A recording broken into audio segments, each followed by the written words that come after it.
Sachez que l'Éternel est Dieu. C'est lui qui nous a fait, et nous lui appartenons.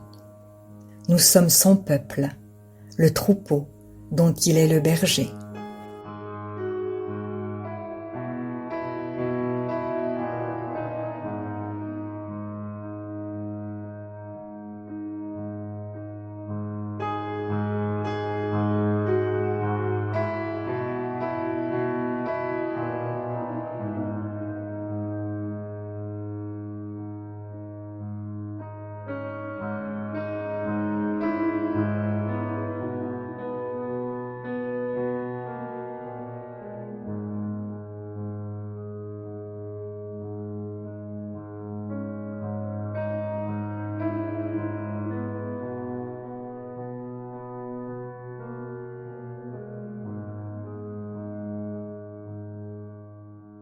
Voici ce que dit le Seigneur, l'Éternel.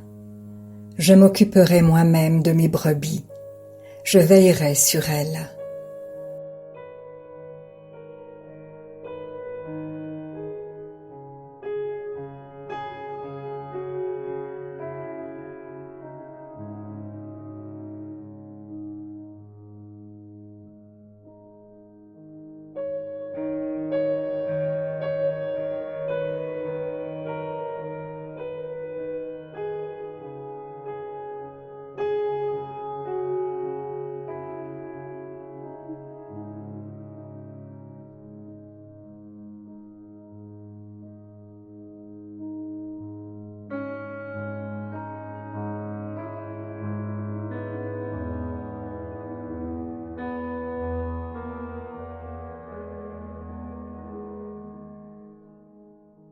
Dieu a tant aimé le monde qu'il a donné son Fils unique, afin que quiconque croit en lui ne périsse pas, mais ait la vie éternelle.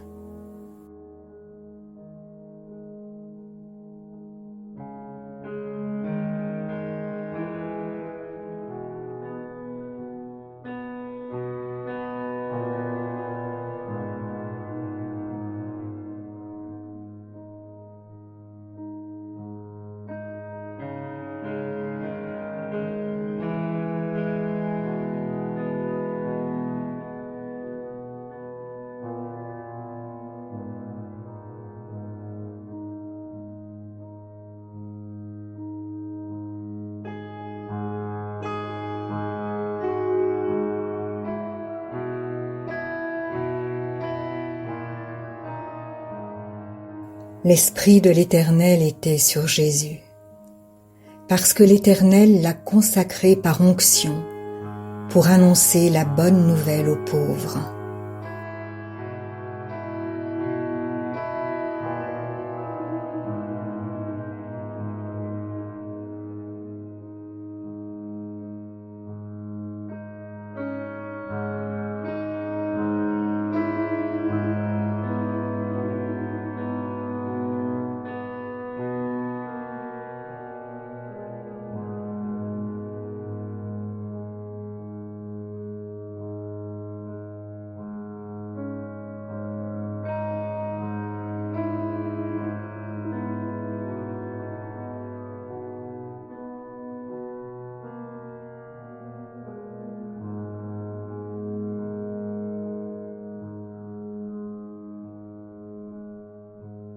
L'Éternel a envoyé son Fils pour guérir ceux qui ont le cœur brisé, pour proclamer aux prisonniers la délivrance.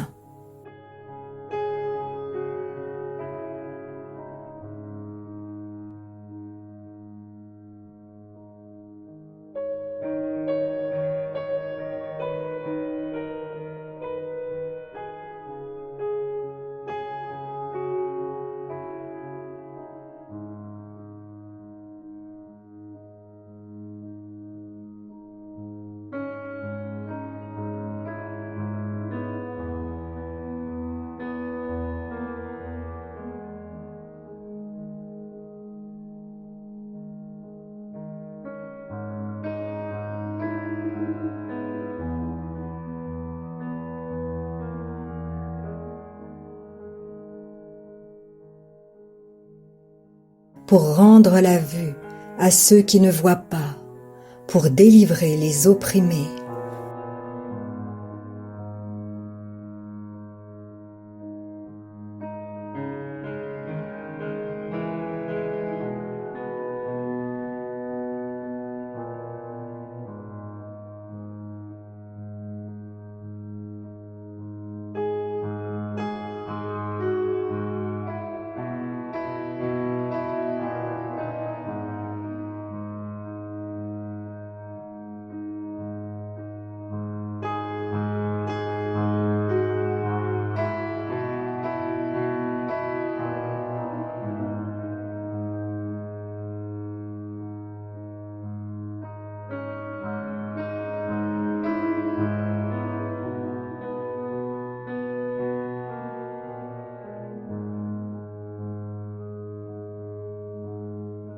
Le Fils de l'homme est venu sauver ce qui était perdu. Si un homme a 100 brebis et que l'une d'elles se perde, ne laisse-t-il pas les 99 autres sur les montagnes pour aller chercher celle qui s'est perdue? Et s'il la trouve, il en a plus de joie que des 99 qui ne se sont pas perdus.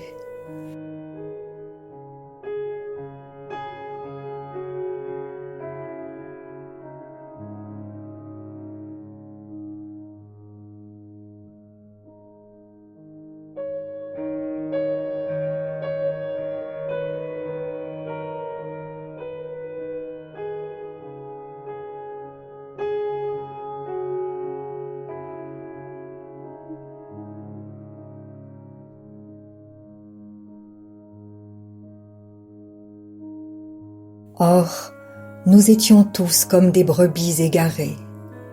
Chacun suivait sa propre voie. Et l'Éternel a fait retomber sur son Fils Jésus nos fautes à tous.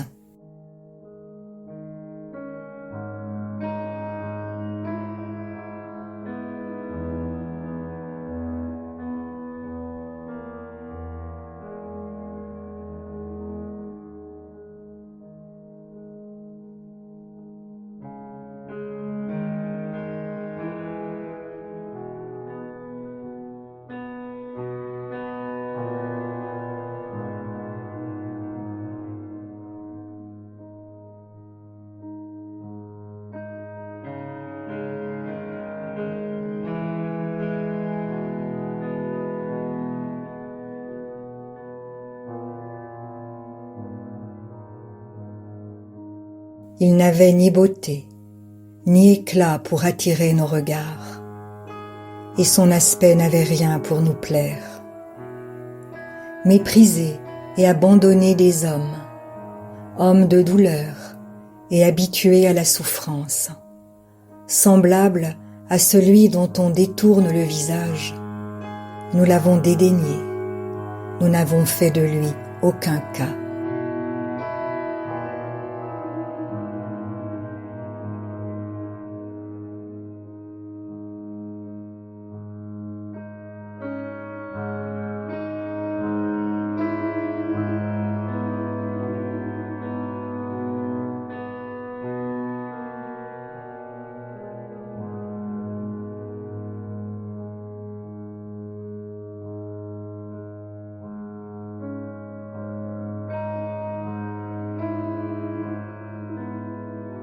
Cependant, ce sont nos souffrances qu'il a portées, c'est de nos douleurs qu'il s'est chargé, et nous l'avons considéré comme puni, frappé de Dieu et humilié.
Christ est entré dans le ciel même, afin de se présenter maintenant pour nous devant Dieu.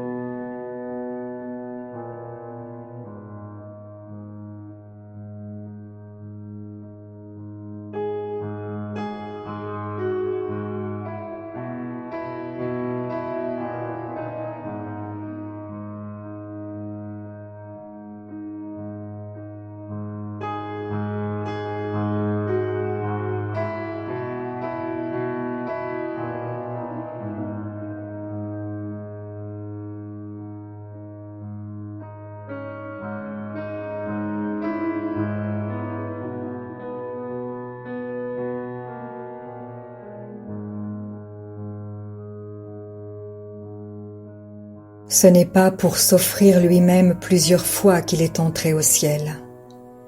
Si tel avait été le cas, il aurait dû souffrir plusieurs fois depuis la création du monde. Il s'est révélé une seule fois pour abolir le péché par son sacrifice.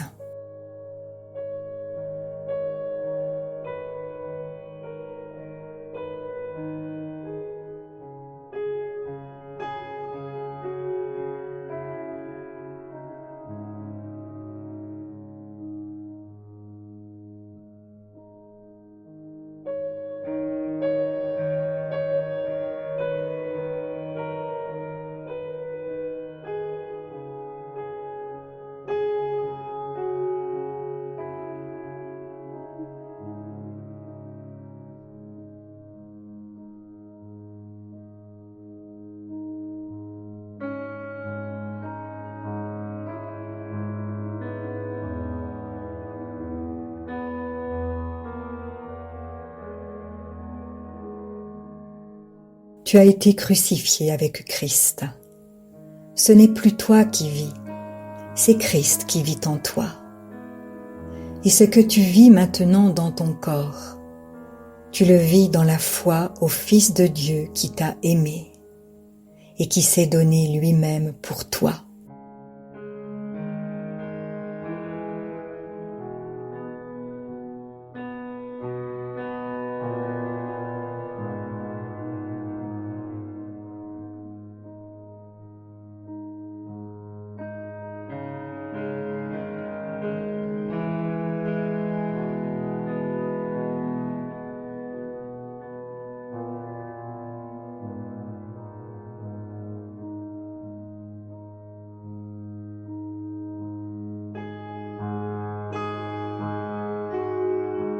Qui accusera l'élu de Dieu que tu es?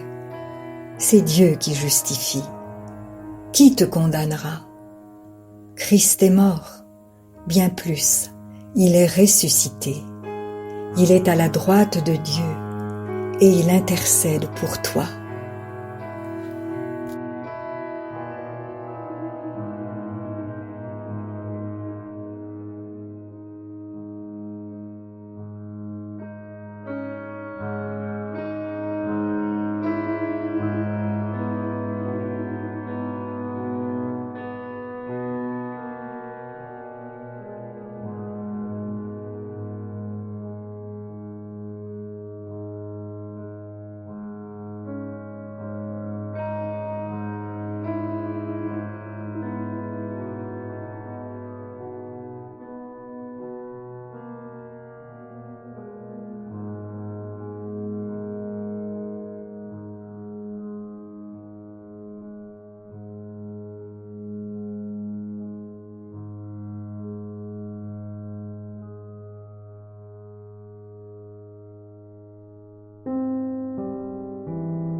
Si la parole de Dieu touche votre cœur, ne l'endurcissez pas. C'est Jésus qui se manifeste. Il vous dit, « Voici, je me tiens à la porte et je frappe. Si quelqu'un entend ma voix et ouvre la porte, j'entrerai chez lui. je souperai avec lui et lui avec moi. Alors, si vous n'avez pas encore fait de Jésus votre Sauveur et votre Seigneur personnel, vous pouvez maintenant le faire. Déclarez à haute voix et d'un cœur sincère: Père, je te remercie parce que tu as envoyé Jésus-Christ mourir sur la croix pour mes péchés et tu l'as ressuscité des morts. Je désire, du plus profond de mon cœur, recevoir ce pardon et être racheté par le sang de Jésus. Je t'accueille maintenant, Jésus, comme mon Seigneur et mon Sauveur. Je renonce désormais au péché et je veux te suivre tous les jours de ma vie. Au nom de Jésus. Amen.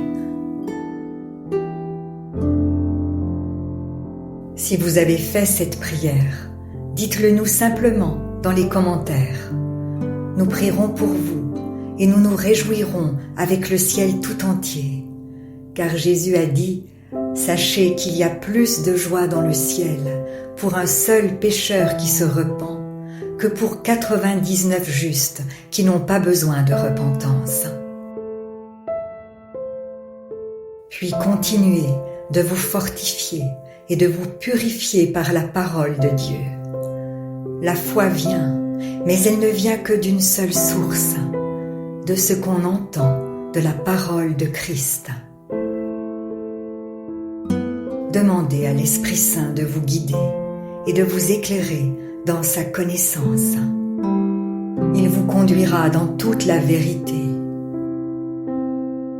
Il vous équipera pour toutes les circonstances de votre vie.